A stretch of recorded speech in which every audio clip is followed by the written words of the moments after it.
विधानसभा चुनाव में बीएसपी को सत्ता में आने से रोकने के लिए सपा व बीजेपी ने अंदर अंदर मिलकर इस चुनाव को पूरे तौर से हिंदू मुस्लिम रंग दिया है, जिसके कारण बीजेपी फिर से यहाँ सत्ता में वापस आ गई है और इसके लिए सपा ही पूरे तौर से जिम्मेवार है।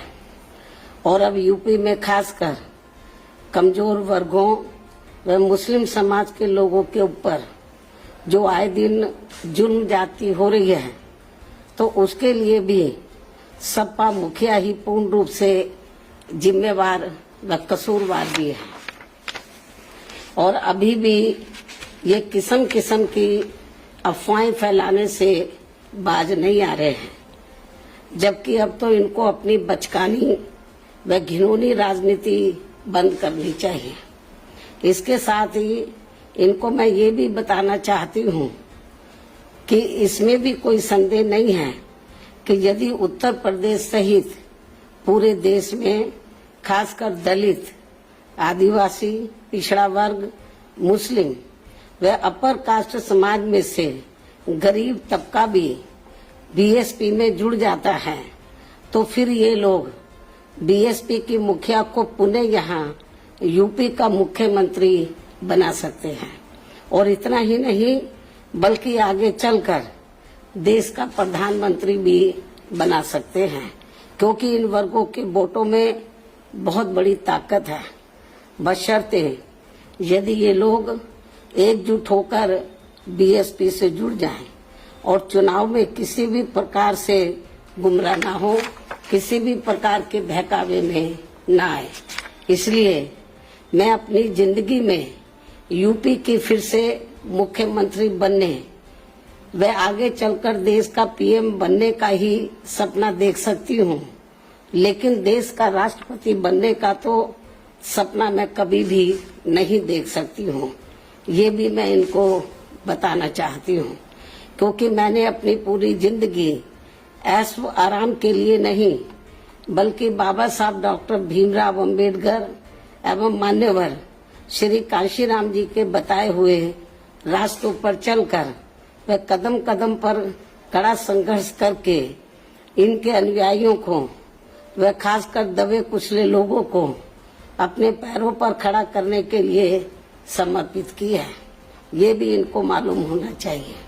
इसके अलावा ये बात भी सर्वविदित है कि ये कार्य दबे कुचले लोगों को अपने पैरों पर खड़ा करने का ये कार्य मैं देश का राष्ट्रपति बनकर नहीं बल्कि उत्तर प्रदेश का सीएम व देश का पीएम बनकर ही कर सकती हूँ। इसलिए सपा के लोग अपने राजनीतिक स्वार्थ में मुझे जबरदस्ती राष्ट्रपति बनाने का जो सपना देख रहे हैं, तो उसे इनको भूल जाना चाहिए, कोई फायदा नहीं। जबकि इस मामले में हकीकत ये है कि सपा वाले मुझे देश का राष्ट्रपति बनाने का सपना इसलिए देखते रहते हैं ताकि उनके लिए यूपी का सीएम बनने का रास्ता साफ हो जाए, जो ये कदापि संभव नहीं हो सकता है। क्योंकि इस बार चुनाव में यूपी के मुसलमानों व यादवों ने भी इनको एक तरफा अपना वोट देकर देख लिया है। इनका कई पार्टियों से किया गया गठबंधन भी इन्होंने देख लिया है, लेकिन इसके बावजूद भी सपा अपनी सरकार बनाने में कामयाब नहीं हो सकी है। ऐसे में मुझे पूरा भरोसा है कि अब वे आगे इनके बहकावे में कतई भी नहीं आएंगे और वे फिर से यहाँ यूपी में बीएसपी की अपनी सरकार जरूर बनाएंगे।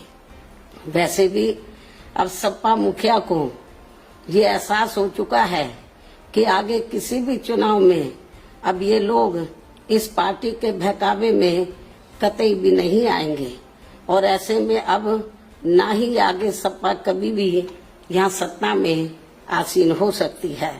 इसलिए अब वो विदेश भागने के भी फिराक में है, जहाँ उसने पहले से ही अपना काफी बंदोबस्त कर लिया है। ये भी इनके बारे में प्रदेश में काफी जोरों में आम चर्चा है। इसके साथ साथ यहाँ मैं ये भी बताना चाहती हूँ कि यूपी में बीएसपी की सरकार में दलित, आदिवासी व पिछड़े वर्गों में जन्मे हमारे महान संतों, गुरुओं व महापुरुषों आदि के आदर सम्मान में जो स्मारक व पार्क आदि बनाए गए थे, तो उनके रख रखाव को लेकर सपा सरकार में तो बहुत ज्यादा और अब भाजपा सरकार में भी काफी ज्यादा उपेक्षा हो रही है, जिसकी वजह से अब आए दिन सभी स्थलों की हालत काफी ज्यादा खराब हो चुकी है। और इस मामले में फिर से मैं वर्तमान भाजपा सरकार का ध्यान आकर्षित कराने के लिए और इस मामले में फिर से मैं रिपीट कर रही हूँ, बहुत इम्पोर्टेंट है क्योंकि मीडिया बहुत गलत तरीके से इसको हाईलाइट कर रहा था। और इस मामले में फिर से वर्तमान भाजपा सरकार का, क्योंकि सरकार का ध्यान आकर्षित कराने के लिए आज मेरी चिट्ठी को लेकर बीएसपी का एक प्रतिनिधि मंडल अर्थात श्री एस.सी. मिश्रा, राज्यसभा सांसद व राष्ट्रीय महासचिव बसपा एवं श्री उमा शंकर सिंह, बीएसपी विधानमंडल दल के नेता आदि यूपी के मुख्यमंत्री योगी जी से मिले हैं।